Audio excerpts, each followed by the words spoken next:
DJ Moral Stories.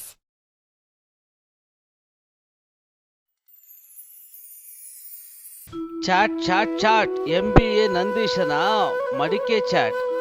ಇಲ್ಲಿಗೆ ನೀವು ಒಂದ್ಸತಿ ಬಂದು ತಿನ್ನೋದಕ್ಕೆ ಸ್ಟಾರ್ಟ್ ಮಾಡಿದ್ರೆ ಅಷ್ಟೇ ತಿಂತಾ ಇರ್ತೀರ ಅಂತ ಚಾಟ್ಸ್ ಅಂಗಡಿ ಇದು. ಬನ್ನಿ ಬನ್ನಿ. ಮಣಿಪುರ ಎಂಬ ಗ್ರಾಮದಲ್ಲಿ ನಡೆದಂತ ಒಂದು ಚಿಕ್ಕ ಕತೆ. ನಂದೀಶ ಅವನ ಅಪ್ಪ ಅಮ್ಮನ ಜೊತೆ ಇರುತ್ತಾನೆ. ನಂದೀಶ ಚಿಕ್ಕಂದಿನಿಂದಲೂ ಓದಿನಲ್ಲಿ ಮುಂದಿರುತ್ತಾನೆ.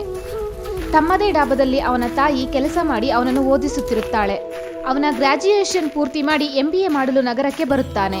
ಅಮ್ಮ, ನಾನು ಸಿಟಿಗೆ ಹೋಗಿ ದೊಡ್ಡ ಡಿಗ್ರಿ ತಗೋಬೇಕು, MBA ಮಾಡಬೇಕು, ನಂದೇ ಸ್ವಂತ ಕಂಪ್ನಿ ಓಪನ್ ಮಾಡಬೇಕು ಅಂತಿದ್ದೀನಿ. ಆಮೇಲೆ ನಮ್ಗೆ ಈ ಬಡತನ ಅನ್ನೋದೇ ಇರಲ್ಲಮ್ಮ. ಮತ್ತೆ ಅಷ್ಟೊಂದು ಖರ್ಚು ನಾನು ಹೇಗೆ ನಿಭಾಯಿಸ್ಲಿ? ನಿಮ್ಮಪ್ಪ ಅಂತೂ ಪ್ರಯೋಜನ ಇಲ್ಲ. ಏನು ಕೆಲಸ ಮಾಡದೆ ಈ ಮನೇನು ನಿಮ್ಮ ಚಿಕ್ಕಪ್ಪ ಚಿಕ್ಕಮ್ಮಗೆ ಕೊಟ್ಬಿಟ್ಟ. ಅವ್ರು ಯಾವಾಗ ನಮ್ಮನ್ನ ಇಲ್ಲಿಂದ ಕಳಿಸ್ತಾರೋ ಗೊತ್ತಿಲ್ಲ. ಆಗ ಸುಮಿತ್ರಾ ಕೋಪದಿಂದ ಅಲ್ಲಿಗೆ ಬರುತ್ತಾಳೆ. ಅರೆ ಚಂಪಾ, ಇಲ್ಲೇನ್ ಮಾಡ್ತಾ ಇದೀಯಾ? ಅನವಶ್ಯಕ ಮಾತುಗಳನ್ನ ಆಡ್ಕೊಂಡು ಇಲ್ಲಿ ಸಮಯ ವ್ಯರ್ಥ ಮಾಡ್ತಿದ್ಯಾ? ತುಂಬಾ ಕೆಲಸ ಬಾಕಿ ಇದೆ. ನೀನ್ ಇದನ್ನೇ ಮಾಡ್ಬೇಕು ಅಂದ್ಕೊಂಡ್ರೆ ನಿನ್ ಸಾಮಾನೆಲ್ಲ ತಗೊಂಡು ರೋಡಲ್ಲಿ ನಿಂತ್ಕೊಂಡು ಮಾತಾಡು. ಇಲ್ಲ ಸುಮಿತ್ರಾ, ನಾನು ಈಗಲೇ ಕೆಲಸ ಮುಗಿಸ್ತೀನಿ. ಚಂಪನ ಗಂಡನಿಗೆ ನಶೆ ಏರಿಸುವ ಅಭ್ಯಾಸವಿತ್ತು. ಅದೇ ಅವನಿಗೆ ಶಾಪವಾಗಿ ಕಾಡುತ್ತಿತ್ತು.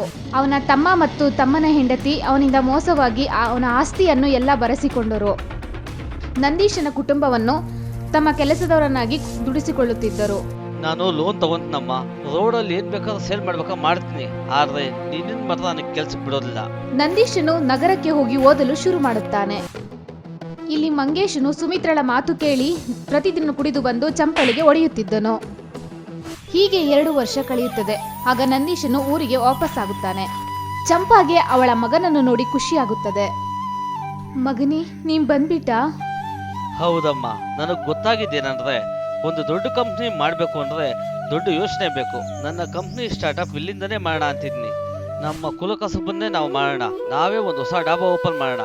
ನನಗೆ ಕಾಲೇಜಿಂದ ಸ್ಟಾರ್ಟ್ಅಪ್ ಆಗಿ 1 ಲಕ್ಷ ಸಿಕ್ಕಿದೆ. ನಂದೀಶನು ಆ ದುಡ್ಡಿನಿಂದ ಬಾಡಿಗೆಗೆ ಒಂದು ಡಾಬಾವನ್ನು ಕೊಳ್ಳುತ್ತಾನೆ.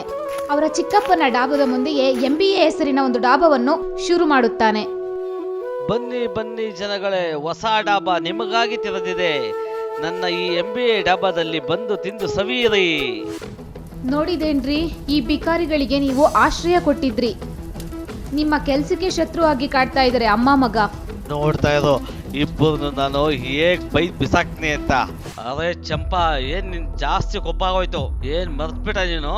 ಹಳೇದ್ನೆಲ್ಲ ಮೊದಲೆಲ್ಲ ಯಾವ ತರ ಮಾಡ್ತಾ ಇದ್ದೆ? ನನಗನ್ಸುತ್ತೆ ಆ ನೋವೆಲ್ಲ ಹೋಗ್ಬಿಟ್ಟಿದೆ ಅಂತ. ಚಿಕ್ಕಪ್ಪ ಅವ್ರೆ, ಆ ದಿನ ಹೋಯ್ತು, ಮತ್ತೆ ನೋವು ಹೋಯ್ತು. ಈಗೇನಿದ್ರು ನೋವು ಬರೀ ನಿಮ್ಗೆ ನಿಮ್ ಹೆಂಡತಿಗೆ ಮಾತ್ರ. ಆಗ ಒಬ್ಬ ಗ್ರಾಹಕ ಬರುತ್ತಾನೆ ಮತ್ತು ಸುಮಿತ್ರರ ಡಾಬಾದ ಬಳಿ ಹೋಗುತ್ತಾನೆ. ಏನ್ ದೊಡ್ಡವ್ರೆ, ಅಲ್ಲಿ ಇಲ್ಲಿ ಏನ್ ನೋಡ್ತಾ ಇದ್ರಾ? ನಾವಿಲ್ಲೇ ಇದೀವಲ್ಲ. ಅದೇ ಚಂಪಾ, ನೀನು? ಹೌದು, ಆದ್ರೂ ನೀವು ಅಲ್ಲಿ ತಿನ್ನೋಕ್ ಹೋಗ್ತಾ ಇದ್ರಾ? ಇಲ್ಲೂ ಸ್ವಲ್ಪ ತಿಂದು ಟೇಸ್ಟ್ ಮಾಡಿ. ಮಡಿಕೆಯಲ್ಲಿ ನಾನು ಚಾಟ್ಸ್ ಕೊಡ್ತೀನಿ ನಿಮ್ಗೆ. ಮಡಿಕೆಯಲ್ಲ ಹೆಂಗಿರುತ್ತೆ ಗೊತ್ತಾ ಚಾಟ್ಸು? ಚಾಟ್ ತಿಂದು ಆ ಗ್ರಾಹಕ ಅಮ್ಮ ಮಗನನ್ನು ತುಂಬಾ ಹೊಗಳುತ್ತಾನೆ. ನಾನೀಗ ಎಲ್ರಿಗೂ ಹೇಳ್ತೀನಿ, ಚಂಪಾ ಸುಮಿತ್ರಾ ಡಾಬಾದಿಂದ ಆಚೆ ಬಂದಿದ್ದಾಳೆ ಅಂತ. ಶಾಂತ ರೂಪದಲ್ಲಿದ್ದ ಚಂಪಾ ಮತ್ತು ಅವಳ ಮಗನನ್ನು ನೋಡಿ ಸುಮಿತ್ರಳಿಗೆ ಗಾಬರಿಯಾಗುತ್ತದೆ. ಈಗ ಚಾಟ್ ಮಾಡಲು ಯಾರು ಇಲ್ಲ ರೀ, ನಾನೇನ್ ಮಾಡ್ಲಿ ಈಗ? ಈ ನಂದೀಶ MBA ಮಾಡಿ ಚಾಟ್ ಮಾಡ್ತಾ ಇದ್ದೇನೆ ಅಂದ್ರೆ ನಾವೇ ಸುಮ್ಮನೆ ಇರ್ಬೇಕಾ? ನನ್ನ ಮಗ ಇದ್ದಾನಲ್ಲ, ಅವನ್ ಕೂಗೆ ಕೂಗ್ತೀನಿ. ನರೇಂದ್ರ ಫೋನ್ ಮಾಡಿ ತನ್ನ ಮಗನಿಗೆ ಊರಿಗೆ ಬರುವಂತೆ ಹೇಳುತ್ತಾನೆ. ಸುಮಿತ್ರಾ ಮತ್ತು ನರೇಂದ್ರನ ಮಾತು ಕೇಳಿ ಚಂಪಳಿಗೆ ಗಾಬರಿಯಾಗುತ್ತದೆ. ಮಗನೇ, ಈಗ ಏನ್ ಮಾಡೋದು? ಈ ರೋಹಿತ್ ಅವರ ಅಪ್ಪ ಅಮ್ಮನಿಗಿಂತ ಜಾಸ್ತಿ ಯೋಚನೆ ಮಾಡ್ತಾನೆ. ಆಗ ನಂದೀಶ್ನ ಫೋನ್ ರಿಂಗ್ ಆಗುತ್ತದೆ. ನನಗೆಲ್ಲ ಗೊತ್ತಾಯ್ತು ನಂದೀಶ್, ನಾನು ನಾಳೆನೇ ಊರಿಗೆ ಬರ್ತೀನಿ. ಮತ್ತೆ ನಾನು ಡಾಬಾದಲ್ಲಿದ್ದು ನಿನಗೆ ಮತ್ತೆ ನಿಮ್ಮಮ್ಮನಿಗೆ ಸಹಾಯ ಮಾಡ್ತೀನಿ. ಈ ಮಾತಿಗೆ ನೀನು ಬೇಡ ಅನ್ಬಾರ್ದು. ಲಕ್ಷ್ಮಿ ನಂದೀಶನಿಗೆ ಚಿಕ್ಕಂದಿನಿಂದಲೂ ಗೊತ್ತಿತ್ತು.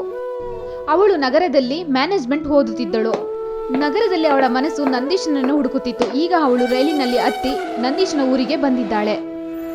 ಮರುದಿನ ಊರಿನ ವಾತಾವರಣವೇ ಬದಲಾಗಿತ್ತು. ಅರ್ಧ ನಗರವೇ ಊರಿಗೆ ಬಂದಂತಿತ್ತು. ಲಕ್ಷ್ಮಿ ಅವಳ ಜೊತೆ ಬ್ಲಾಕ್ ವೈಟ್ ಡ್ರೆಸ್ ಹಾಕೊಂಡಿರೋ 4 ಜನ ವೇಟರ್ ಅನ್ನು ಕರೆದುಕೊಂಡು ಬಂದಿದ್ದಳು. ನೋಡಿ ಅಮ್ಮ, ನಾನು ಬಂದೆ. ಈ ಬಟ್ಟೆ ನಿನಗೆ ಮತ್ತು ನಂದೀಶನಿಗೆ, ಮತ್ತು ಇನ್ನುಳಿದ ಕೆಲಸ ಎಲ್ಲ ನಾನು ಮ್ಯಾನೇಜ್ ಮಾಡ್ತೀನಿ.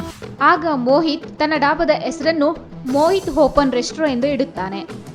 ಅಯ್ಯೋ ಮಗನೇ, ಇದೇನ್ ಮಾಡಿದೀಯಾ? ಇದರಿಂದ ನಮ್ಮ ಡಾಬಾನೇ ಕಾಣಿಸೋದಿಲ್ಲ. ನೀವಿನ್ನೂ ಯಾವ್ದೋ ಕಾಲದಲ್ಲಿ ಇದ್ರಮ್ಮ. ನಾನು ಯಾವ್ದು ಡಾಬಾ ನಡೆಸ್ತಾ ಇಲ್ಲ. ನಾನು ಈಗ ರೆಸ್ಟ್ರೋ ಕುಕಿಂಗ್ ಅಂತ ಮಾಡ್ತಾ ಇದ್ದೀನಿ. ನೋಡ್ತಾ ಇದ್ರಿ ಯಾವ ತರ ಚಾಟ್ಸ್ ಮಾಡ್ತೀನಿ ಅಂತ. ಜನ ಬಂದು ನಿಂತ್ಕೊಂಡಿರ್ತಾರೆ. ಬನ್ನಿ, ಎಲ್ಲರೂ ಬನ್ನಿ.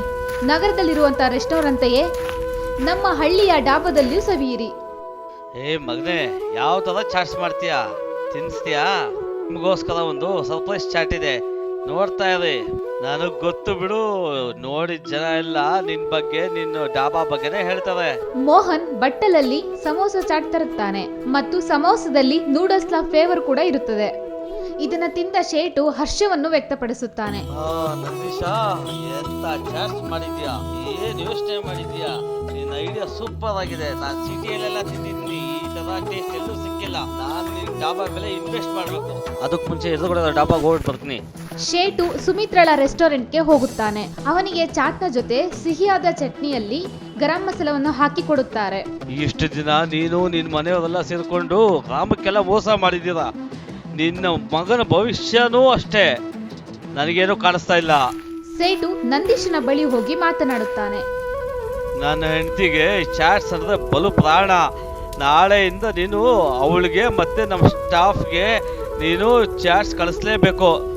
ತಗೋ, ಇದ್ರಲ್ಲಿ 5 ಲಕ್ಷ ನಾನು ಇನ್ವೆಸ್ಟ್ ಮಾಡ್ತಾ ಇದ್ದೀನಿ. ಇನ್ನೂ ದೊಡ್ಡದಾಗಿ ಹೋಟ್ಲು ಮಾಡು, ಚೆನ್ನಾಗಿ ಮಾಡು, ಆಯ್ತಾ? ನಿಧಾನವಾಗಿ ಮೋಹಿತ್ ಓಪನ್ ರೆಸ್ಟೋ ಬಂದ್ ಆಗುತ್ತದೆ ಮತ್ತು ನಂದೀಶನ ರೆಸ್ಟೋ ದೊಡ್ಡದಾಗುತ್ತದೆ, ಜೊತೆಗೆ ಫೇಮಸ್ ಕೂಡ ಆಗುತ್ತದೆ. ಅಕ್ಕಪಕ್ಕದ ಊರಿನವರು ಸಹ ಈ ರೆಸ್ಟೋರೆಂಟ್ಗೆ ಬರುತ್ತಾರೆ. ಒಂದು ದಿನ ಸುಮಿತ್ರಾ ಅವಳ ಸಂಸಾರದ ಜೊತೆಗೆ ಅಲ್ಲಿಗೆ ಬಂದು ಹೇಳುತ್ತಾಳೆ, ನನ್ನನ್ನು ಕ್ಷಮಿಸಿಬಿಡು ಚಂಪಾ ಅಕ್ಕ, ನಿಮ್ಮ ಜೊತೆಗೆ ನಾವು ಹಾಗೆ ನಡೆದುಕೊಂಡಿದ್ದಕ್ಕೆ ಶಿಕ್ಷೆಯಾಗಿದೆ. ಈಗ ನನ್ನ ಮಗನು ನಶೆಯ ವಿಚಾರವಾಗಿ ಜೈಲಿನಲ್ಲಿದ್ದಾನೆ. ನಿಮಗೆ ಏನು ಕೊಡಬೇಕೋ ಅದನ್ನು ಕೊಡೋದಕ್ಕೆ ನಾನು ತಯಾರಾಗಿದ್ದೀನಿ ಅಕ್ಕ. ನಿಮ್ಮ ಡಾಬಾ ಇವಾಗ ನಿಮ್ಮದೇ ಆಯಿತು, ನನ್ನನ್ನು ಕ್ಷಮಿಸ್ಬಿಡಿ ಅಕ್ಕ. ನಾನು ನಿಮ್ಮನ್ನೆಲ್ಲ ಕ್ಷಮಿಸಿದ್ದೀನಿ, ಚಿಂತೆ ಮಾಡಬೇಡಿ. ಚಂಪಾ ಸುಮಿತ್ರಳನ್ನು ಕ್ಷಮಿಸುತ್ತಾಳೆ ಮತ್ತು ಅವಳ ಸಹಾಯದಿಂದ ಅವಳ ಮಗನನ್ನು ಕೆಲಸಕ್ಕೆ ತೆಗೆದುಕೊಳ್ಳುತ್ತಾಳೆ. ಮೋಹಿತನು ನಶೆಯಿಂದ ದೂರ ಆಗುತ್ತಾನೆ ಮತ್ತು ಎಲ್ಲರೂ ಖುಷಿಯಾಗಿರುತ್ತಾರೆ.